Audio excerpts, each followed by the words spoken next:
Wait for a few of you to get in here. Heavyweight boxing fans, what's the deal? Chop it up about this Luis Ortiz, Travis Kauffman, and Dominic Breazeale versus Carlos Negron. Wait till a couple people pop in, man, before I get into this conversation. Hopefully, I can sustain some tranquility down here, man. My kids, especially my boys, they don't really care about enabling me to, get the production done of one of these videos if they're in need or they want something. Lawrence Williams, what's good? Brooklyn Child Boxing Talk.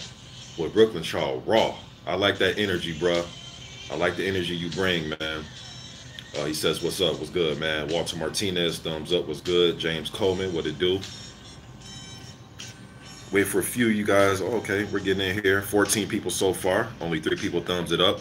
Go ahead and thumbs it up, man. Let me go ahead and talk about this Luis Ortiz Kauffman and get down and dirty with this Brazil and Negron fight. Johnny Todd was good. Um, Age Zips 234. He says, "What's up, man? Glad you're making videos again. I appreciate that, man. I appreciate you, wanting to hear what I have to say. Whether I'm giving my synopsis about a fight that has happened or giving my opinion about an upcoming fight. All right.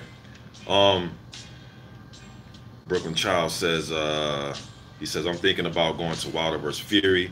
Despite my name, I live in Los Angeles. Hey, man, hopefully you do. We can, chop it up if I see you at the fight, but I'm definitely going. I think it's going to be a rowdy, raucous atmosphere, but I also believe it's going to be very convivial, and people going to be out there enjoying themselves at that fight, man. So I'm definitely going to be out there. I already got the ticket, already got my, everything's already ready to go. Plane, room, fight ticket, I'm ready, man. Mike Wilkins, what it do? Full Fact Milk says, it's been a minute, bro. Yeah, it has been, man. Actually, it's been a few minutes. You know what I mean? I actually went live yesterday, but I'm gonna go ahead and get into this. All right, you guys. Luis Ortiz versus Travis Kauffman. Now, I would rather have seen Luis Ortiz versus Dominic Breazeale, but Kauffman is the fight that we're gonna have to go with. Kauffman is the fight that we're gonna have to go with. Now as far let me turn this off, man. Listen to some old school Eddie Kendricks. Let me turn this off before I mess around and get a copyright. All right. Kauffman, man, when I think of him, I'm thinking about his knees. Every time I see him fight or get ready for a fight, I remember when him and it was this year when him and Tarver was trying to get a fight together and that fell through.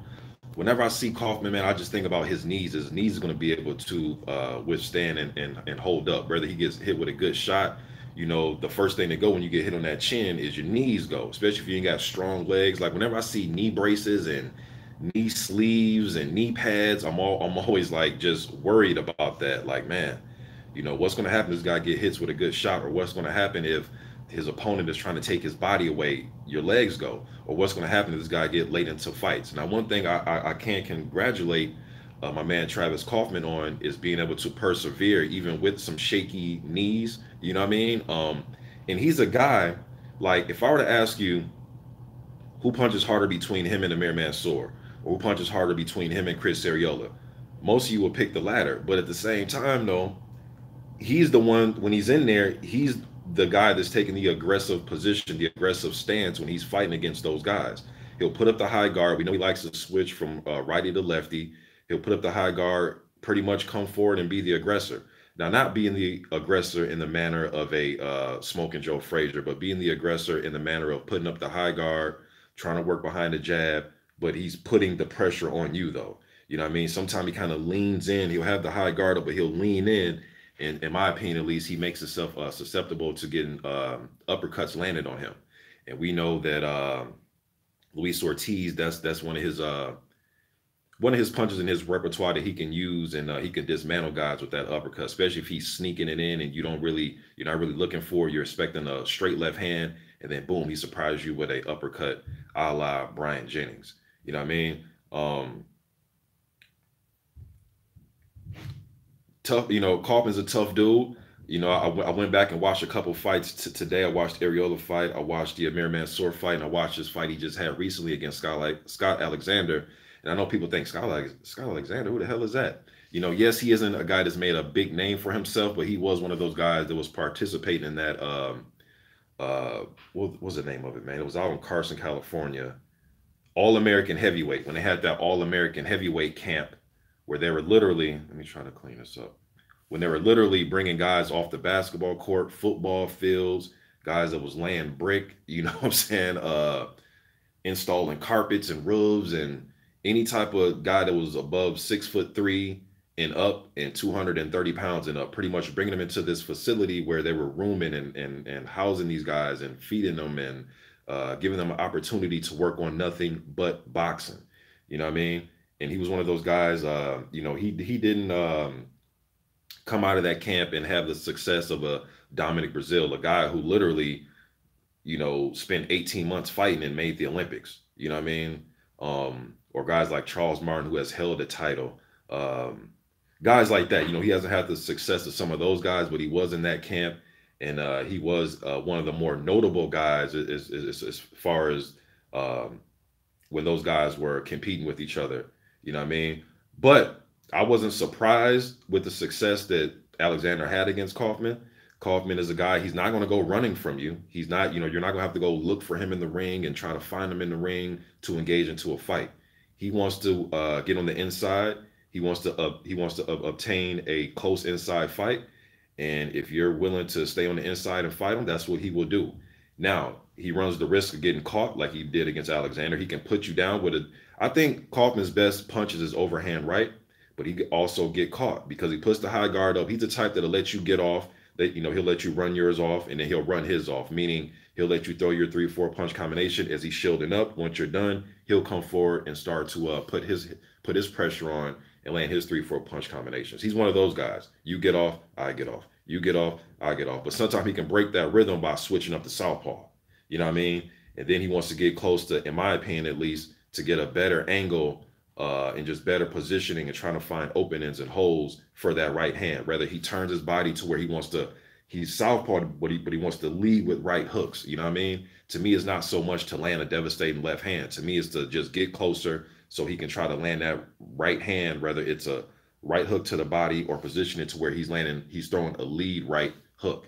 You know what I mean? So he'll throughout the fight go from lefty to righty, lefty to righty, lefty to righty. You know what I mean? So I expect him to do that as long as this fight lasts. I do not think he'll be running away from Ortiz, and I think Ortiz, man, should let him be comfortable. Let Kauffman be comfortable. Let him come forward. Let him try to initiate things. Take advantage of Kauffman leaning his head forward. Try to rip that uppercut and let him just walk himself in the shots. That's what I would do if I was Ortiz, a la the way he fought Brian Jennings. Let him just walk himself in. Let him walk himself in the shots. You know what I mean? And if he does the old put the high guard up, let you run off your punches, or Ortiz does a good job where he can run off his punches, then he can move.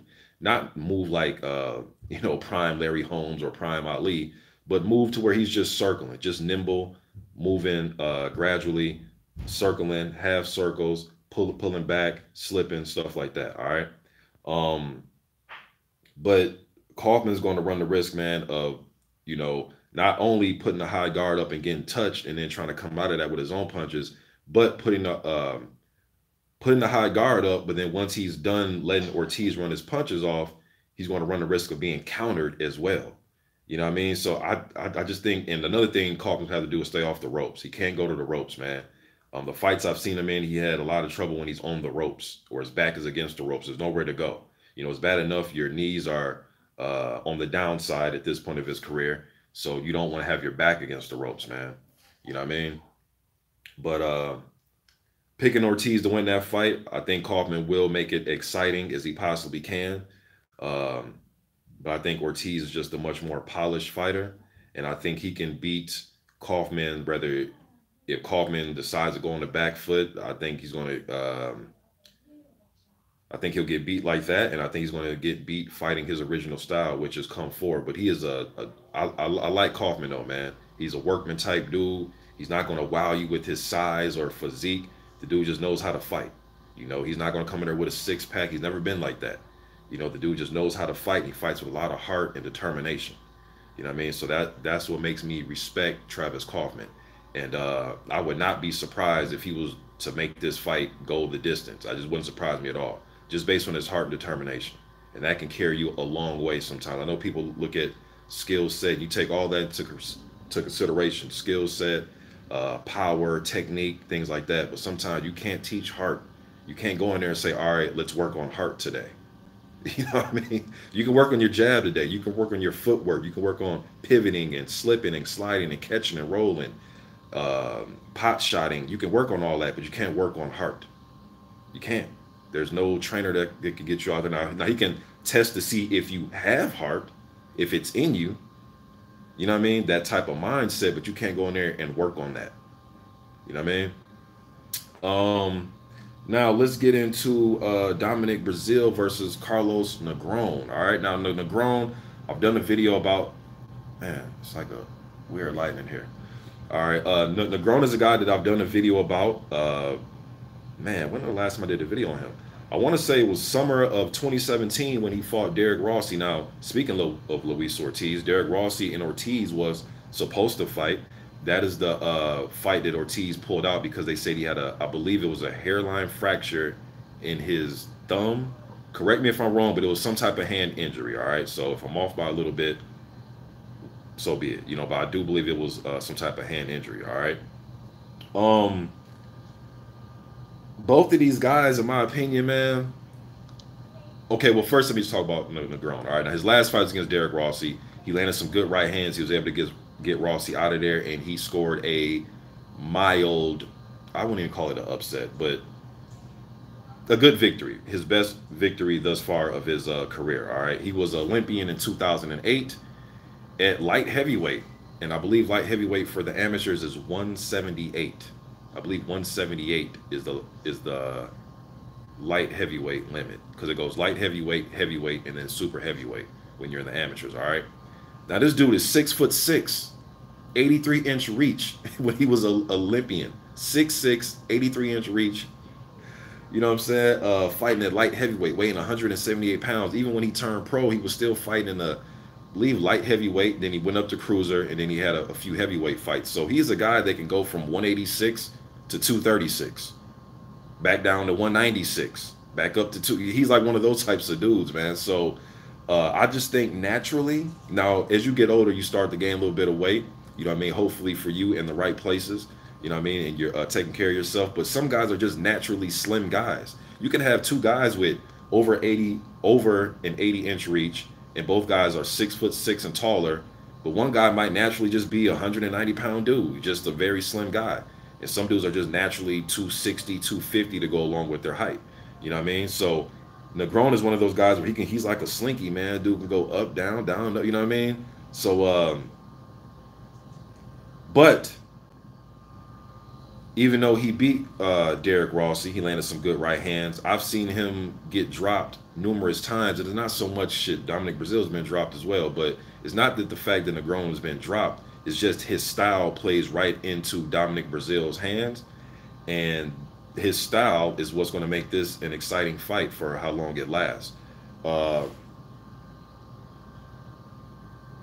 It's going to make it an exciting fight because although he's a tall guy with a long reach, he likes to be in a firefight, a la Dominic Breazeale.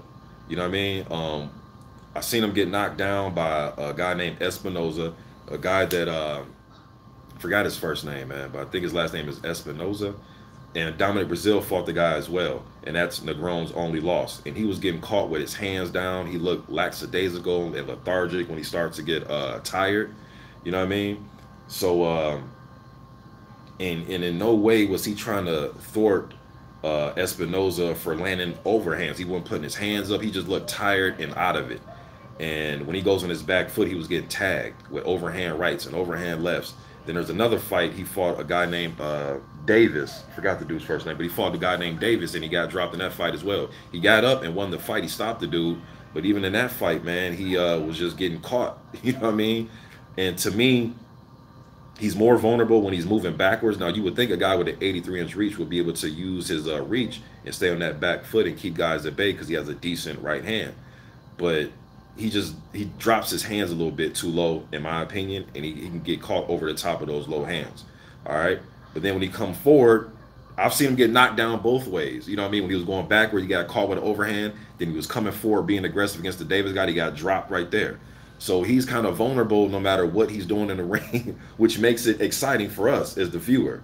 You know what I mean? But he's vulnerable coming forward, going backwards in the clinch, in the trenches. You know what I mean? So uh, it's kind of funny when you watch him, man, just looking at his style and breaking it down.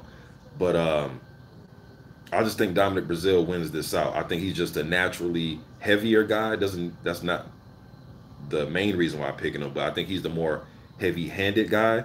And based on their styles, I don't see Negron running from him. And if he does, he's going to get caught going back straight up with a straight left or right hand from Breazeale. And I think they're going to get into a slugfest, and I think Breazeale's going to win it. But don't be shocked if you see Negron land something on Breazeale, put him down, Breazeale gets back up. This may play out like Ishiwagono, the Ishiwagono fight. It very may well play out like that, you know? So I'm going to go with Breazeale in that fight. Both guys haven't fought since 2017. Breazeale's last fight was against Eric Molina. That was what, November of 2017, and Negron fought, I believe, June or July of 2017. So both these guys have been out, you know what I mean, for a year, and the other guy's been out, what, a year and a half, you know what I mean? So should be an entertaining scrap. Like I said, why it lasts, but the fight I would have liked to see, speaking on both of these fights, would have been Breazeale versus Luis Ortiz, all right? So I'm going with Breazeale over Negron in a firefight, in an unexpected firefight. I know a lot of people are going to watch it. They don't even know who Carlos Negron is. You know what I'm saying? So when they watch it, they may say, oh, Breazeale struggled with this bum. You know what I mean? Or Breazeale struggled with this guy I never heard of. Well, you know, the guy was a Olympian. And, you know, but, you know, being 6'6" nowadays, man, and having over an 80-inch reach, you know what I mean? That's almost like the proverbial heavyweight nowadays. You know what I mean? Back in the day, that was damn like a unicorn. You know what I mean? Like in the 90s, there, you know, you did have the 6'5", 6'4" guys in the 80s and 90s. I'm not saying there were no tall guys. You had guys, even guys 6'7" like Gonzalez, and you had guys like Riddick Bowe and Lennox Lewis and Tony Tucker, and you know. So I'm not saying these are the only tall heavyweights I've ever seen. Even Galata was 6'4", you know, so on and so forth, man. But what I am saying is now is just natural. There's a lot of guys that are 6'6", 6'7". It's nothing nowadays. You know what I mean? It's almost like a stereotypical heavyweight now. You know what I mean? But let me check out what y'all talking about here, man. D. Paul, he says they are already on the card. Why don't they fight each other? Nah, bro. I'm thinking the Breazeale and Negron fight is December 22nd. Somebody correct me if I'm wrong. I just seen it yesterday. I believe it's December 22nd. Right? It's still December 22nd, right? Negron versus Breazeale. Jared 11 Green was good, man. Lawrence Williams says Kauffman has the Patrick Ewing knee braces. Yeah, he does, man. Them damn Carpenter knee braces. And Patrick had the, boy, Ewing had like the triple X. Like his damn, them joints was bulky as hell. I remember when I was a youngster coming up, because I used to play ball, you know what I mean? And when I was a youngster coming up, I used to think like, man, how can Pat even run in them damn things? Because the knee braces I used to see is like the little light ones. You remember like when Jordan used to wear the little knee brace, but he only pulled up to his calf, where MJ had pulled his up to his calf. He had like the thin joints. Then Patrick had like the ones with like the padding, like a damn pillow, like a football equipment. You know what I'm saying, on his damn knees, man. But yeah, Kauffman does, man. When he's wearing them damn knee braces, I just be thinking like, man, hopefully his legs can hold up. Even when he got knocked down against Scott, man, the way you guys, if you guys haven't seen that Alexander Scott Kauffman fight, actually an entertaining fight. You know what I mean? Kauffman will bring some entertaining fights, man. The Mansour fight, Areola, even win, lose, or draw. You know what I mean? He will make for an entertaining fight. But when he got caught against Alexander, look at the way he went down. Look at the way his knees reacted. It was just a weird, and I know sometimes you get clocked on that tempo, or you get clocked on that jaw, your body starts to do all types of stuff. You know, you may be thinking, stay up, but your legs is like, I'm going down. You know what I mean? So one road but two different paths, you know. But yeah, man, look at the way he went down in that fight. It was just weird. It was awkward, and that's based on to me having those knees not looking so good at this stage of his career. But he's a tough dude. Tyrone Smith says, "Glad I saw Bellew crash on top of the bottom rope, back down to earth where his ego should be." That's cold blooded, man. Bellew went in there and did what he could do, man. But I thought Usyk was the better fighter, the much more dynamic fighter, the much fresher fighter, very experienced, even with limited pro opposition. But the dude was undisputed at his weight class. You know what I mean? Um, and he's awkward and he's unorthodox and you know what I mean? He just brings a lot to the table that I didn't think Bellew was able to overcome. Although he has some spots here and there, but eventually Usyk went in there and took him out. Doing Light Productions says Bellew really never had a good chin. I mean, yeah, he would go down in fights, and you know, I know Stevenson got him down, and what's my man's name? Martin Bakoli Alunga's brother fought him, and I believe Bellew went down in that fight too. But you know what I mean? Shit, he took some clean shots from David Hay. I mean, he has a decent chin. He's not like the dude's been just knocked down and knocked over and kicked around like a empty tomato can. You know what I mean? But I've seen better. You know, but I thought he had a decent chin, in my opinion. October 4th says, Mr. Boxer today. Good to see you online, brother. Miss your live broadcast lately. I appreciate that, man. I'm glad to be back. And that's a Snapple fact. You know what I mean? I'm glad to be back, man. October 4th says, I think it will be fun showcase fight while it lasts. Ortiz should look good against a guy like Kauffman. I'm thinking the same thing too, October 4th. Full Fat Milk says, I think it's easy work for Ortiz. It could be. It very well could be. The Fox Strike says, what's good, Fox? He says Ortiz would have gotten his two tune-ups in. Hopefully he gets a top contender next. I'm with you on that one. I would love to see him against. I mean, I can sit here and name names, but you guys can go on fightnews.com right now, pull up their top 15 rankings. Anybody in that top 10, that's who I want to see Luis Ortiz fight. I mean, simple as that. Preferably the winner out of White versus Chisora would be good. Anybody, you know what I mean? I can sit here and name names, man. I mean, put them in there with somebody that's on the up in their career and somebody that's working towards a title shot, preferably really somebody in the top 5, you know what I mean? But I would way rather see him fight somebody in the bottom half of the top 10 than fight just a complete obscure journeyman. You know what I mean? But let me see here. Doing Live Production says, I'm going to try to get out of the Staples Center. I'm going to try to get out to the Staples Center. All right, bro. Hopefully I see you there, man. The Fox Strike says, how do you think Ortiz versus Chisora plays out? Ooh, that's a good one right there. I think Chisora. Hey.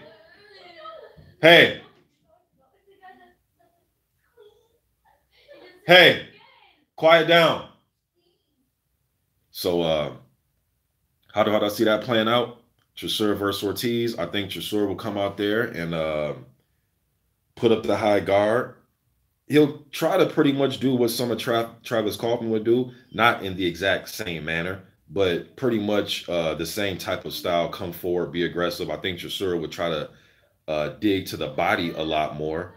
And that's another thing Kauffman could try to do in this fight when he is close and he is in the trenches, is try to dig to that body. He's you know, it's going to put him in a dangerous place, though, because Ortiz is crafty with landing inside shots when he's in close. Look at the Brian Jennings fight.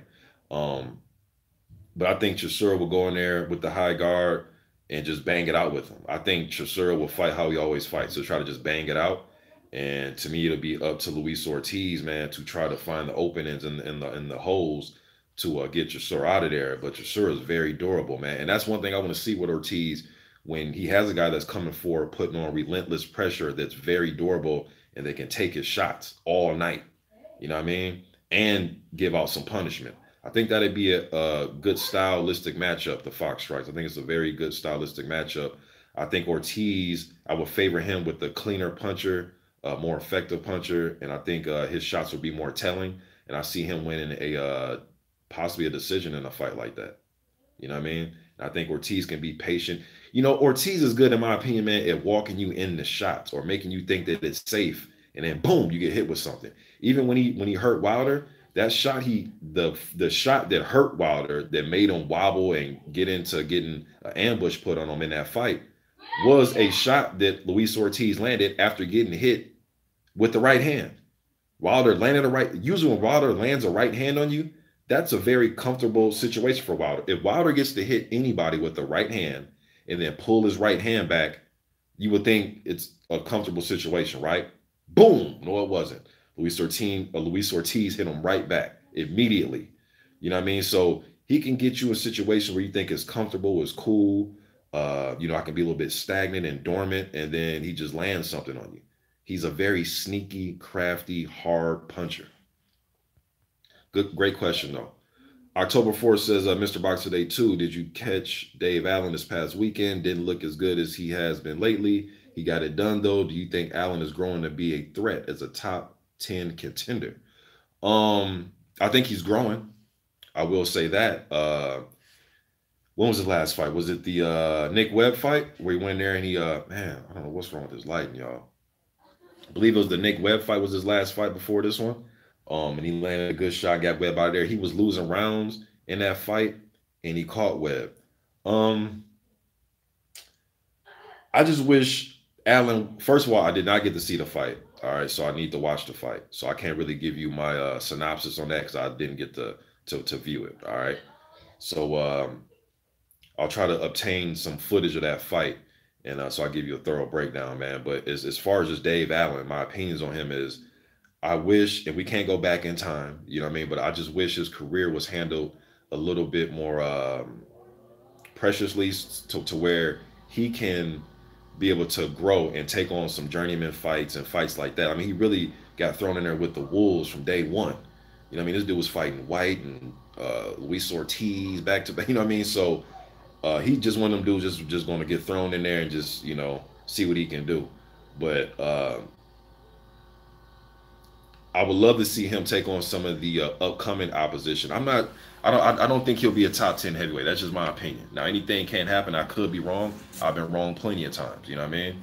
And I was pretty sure if Dave Allen heard this, he would say he would disagree. You know what I mean? He's supposed to. He's the fighter. But I think his best bets is being in the position that he was in the Nick Webb fight. Fight those type of fights. Try to upset those guys. You know what I mean? And try to gain notoriety by doing those things. So I think like a fight against Nathan Gorman or Daniel Dubois, I think those type of fights is in his future.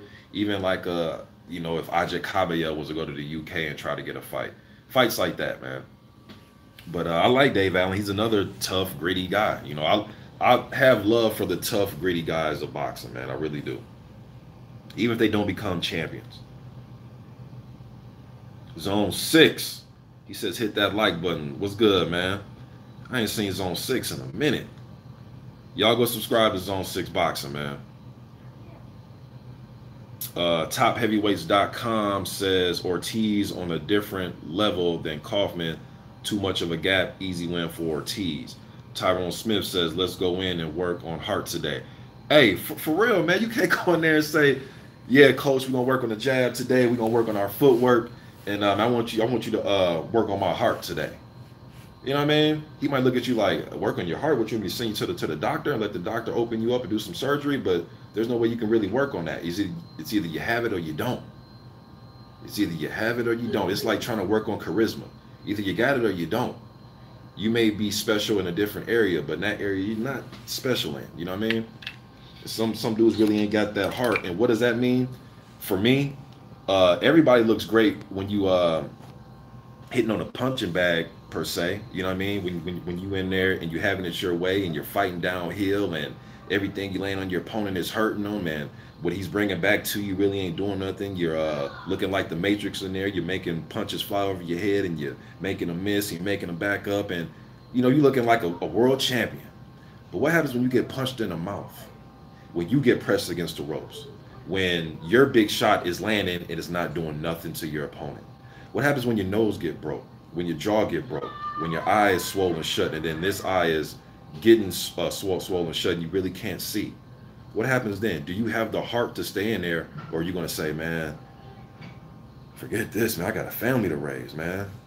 Or shit, man, they giving me 1.5 million for the fight. I mean, do I really need this in my life? Or damn, man, I want my teeth, man. My motherfucking tooth is knocked out. You know what I mean? Now, I'm not calling you a punk if you don't want to deal with that. But some dudes, some fighters, some great fighters, and even some fighters that aren't great necessarily will stay in there. They're not worried about that. That doesn't bother them. They got the heart to stay in there and to want to win. They're like modern day gladiators, man. You know what I'm saying? Some people, some fighters don't have that. They don't. I've seen guys in gym say, "Ah, man, my shoulder hurt, man. I'm gonna pull out this sparring, man." Shoulder really might hurt, but then I've seen guys say, "Man, hurt shoulder or not, I'm not pulling out of anything." Some people may look at having too much heart as being the dumb thing. I mean, it's all the way that you perceive it. You know what I mean? But that's my definition of heart. When things aren't going your way, how do you react? How do you react?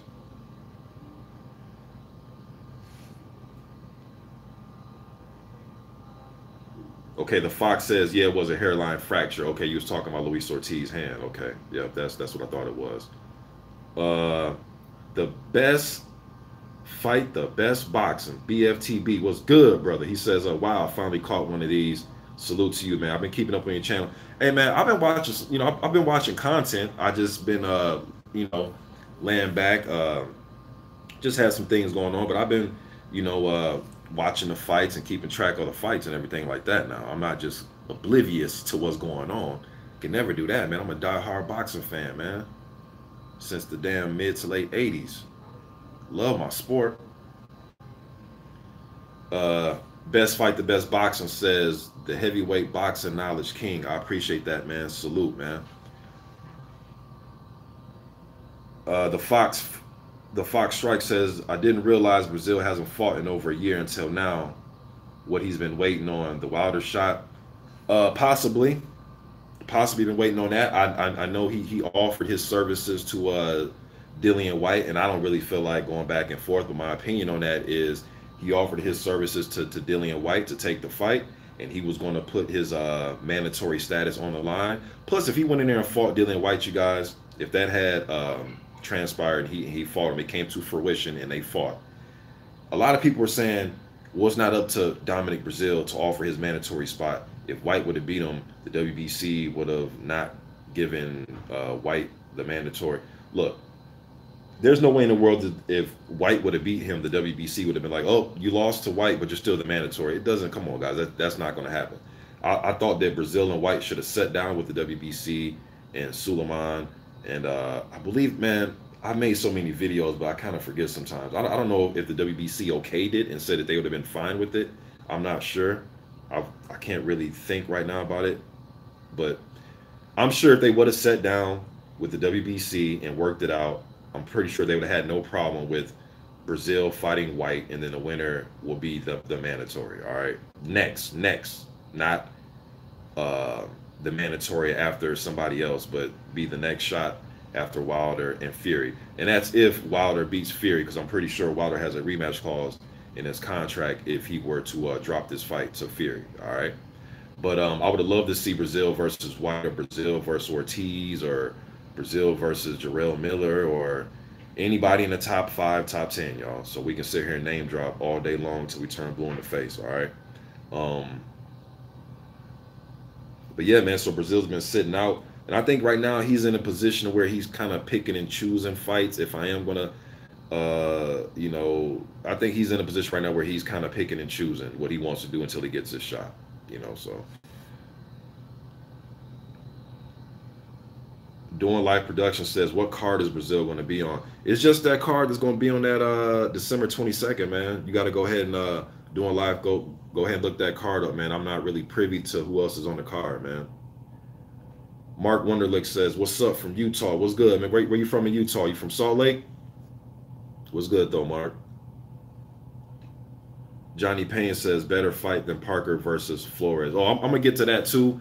I don't want to talk about too many different fights in his live stream, because with my live stream sometimes I'll go and talk about 50. I mean, the title may say one thing, but then I'll end up talking about 15, 20 different fights and fighters, and then people will come to the leave comments on my other videos saying, "Hey, when you gonna talk about this fight or this fight and this fight?" I'm like, "Damn, I did," but I talked about it in the. I'm just making this up. I talked about it in my Joshua versus Povetkin review. You know what I mean? Uh, Live stream or something like that. So I want to keep these videos parallel or keep the titles parallel to what I'm saying in the videos, the content. You know what I mean? So I'll talk about those other fights, and I'll talk about Parker versus Flores in another video, Johnny. D-Lo 404 Boxing and More. He says, salute to you, brother. St. Cruz says Ortiz versus Breazeale was the fight I wanted too bad. Me too, man. God of War says, what's good? What's good? Uh, Lawrence Williams says Cooney was 6'7". Yeah, yeah, bro. There was a lot of other tall heavyweights. You know, I'm just going off the top of the head, man. But yes, Jerry Cooney was a very tall guy. Shit, Bone Crusher Smith was about what 6'5" or 6'4" or some shit like that. You know what I mean? But it's just nowadays though, Lawrence is just like 6'7", 6'6". Now, I'm not saying they're necessarily better. I'm just saying nowadays there are more guys to where back in the day that was damn near like a unicorn. But nowadays, you know, and I know you had like Primo Canera and guys like that way back in the day, but I'm just saying nowadays though it's just like 6'6", 6'7", 6'8", 6'9". It's like you know, typical. You know what I'm saying?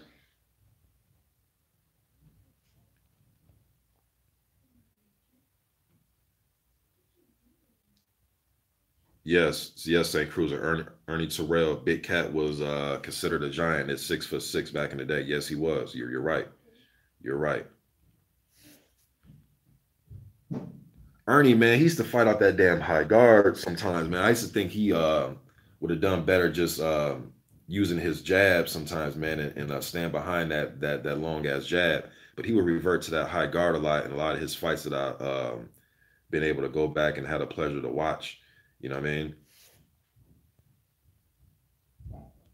Lawrence Williams says Kauffman versus Alexander is candidate for round of the year. Round one, both guys went down. Yes, they did. And Kauffman went down literally, was it the last second of the round? He got caught. He was the aggressor too. Boom! Got caught with a shot, went down. CB Sports TV was good. Top heavyweights.com says Usyk comes into the heavyweights bigger than Holyfield did. Serious player going forward. I've gave my opinion about it. You know, shit, man. I've been saying I made that video the end of 2015 talking about Usyk moving up to heavyweight one day, and it's funny how time goes by, and I thought he was the best cruiserweight even back then, and he's worked his way up to undisputed at cruiserweight. Uh, you know, now but we got to be careful though when we say things like he's coming in bigger than Holyfield. You're right. By the measurements, you are right. I know Holyfield listed him at what 6'2" and a half. He was close to 6'3". He's like 205, something like that. But one thing about the real deal is he fought a lot bigger than what his stature was conveying to your eyes. He fought a lot bigger than that. He fought like he was 6'4". You know what I mean? 240. The way he would go in there and just rumble with guys, and you know what I mean. So, but I like Usyk though, and we got to see what he can do when he decides to make that step up to heavyweight.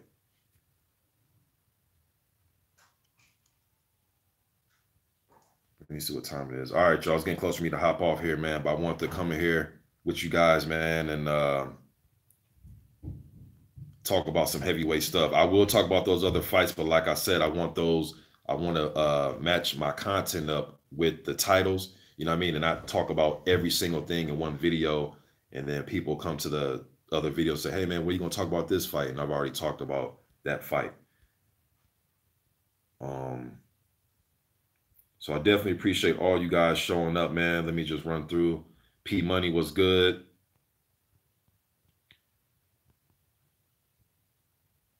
Mark Wunderlich says, "Are you a Minnesota fan? I'm a Bears fan. They play this weekend." Yeah, man, Vikings. They got a trip, man. That is a beautiful stadium that they got. I was able to go to a preseason game when they played Jacksonville a few months ago, and I was 6 rows back at the 50-yard line, man. So we were right there. It was beautiful. I love that stadium, man. So I see why they hosted the Super Bowl last year. That is some state of the art shit, man. But yeah, I've been a Vikings fan. I can still remember '98, man. We lost to them Dirty Birds, man. I'm still mad about that, man. Still mad about losing to the Dirty Birds in '98. Still ain't got over it, man. And all the other damn failures that we've had. Shit, '01, was it '01 or 2000? We got blown out by the Giants in the NFC. Uh, I don't even want to talk about the Vikes, man. But even in the '80s, should we beat? Will we beat San Francisco? Yeah, I think we upset the Niners back when we had like Anthony Carter. We had Burns as the coach.